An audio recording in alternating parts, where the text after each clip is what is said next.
Hello, my name is Tom Dickson and I'm a mechanical technician at the University of Glasgow, based in the James Watt School of Engineering's Mechanical Workshop. The workshop provides technical support to the school and the wider university community.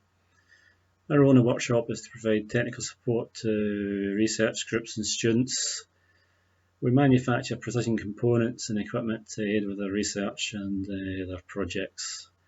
I've been at the university about 8.5 years. Prior to that, I spent 28 years working in the plastics industry as an injection mould tool maker. This role involved the design and manufacture of injection mould tools to produce a wide range of plastic components for customers such as the automotive and the medical industry. In April, I was approached by one of our professors, Professor Nikolai Gardigard.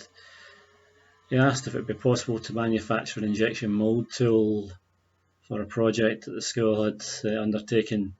Nikolai and his team had gathered 3D printers from across the university and started producing headbands for a face visor to try and assist with the shortage of PPE during the COVID crisis. Our CAD technician Ewan Russell set up the 3D printers and started producing headbands. It became apparent very quickly that the printers weren't able to produce the headbands fast enough. So this is when it was decided to look at the possibility of producing an injection mould tool and using the moulding machine that we have in the school. Working from home in a situation like this is not ideal, with no access to the normal CAD software that I use to produce drawings for these mould tools. Thankfully, being of a certain age, I'm quite familiar with the software's predecessor.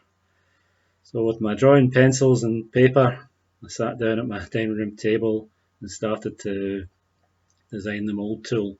A few hours later I had a final design. The next morning I contacted a company that specialise in mould tool components. I had all the parts I needed in their facility in Germany. So components were shipped out to us just over a week later. And myself and a fellow technician, Wilson McDougall, went into the mechanical workshop and started to manufacture the mould tool. Normally a tool like this would take around 3 to 4 weeks to produce. Under the circumstances, we decided to look at ways of reducing the time.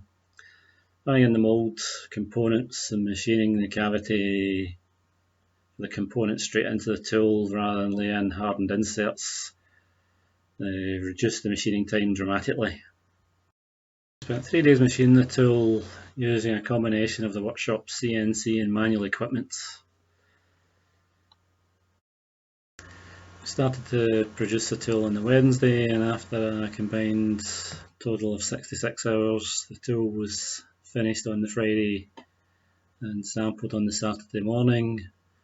Trials were extremely successful, and I believe the tool was put into full production on the Monday morning.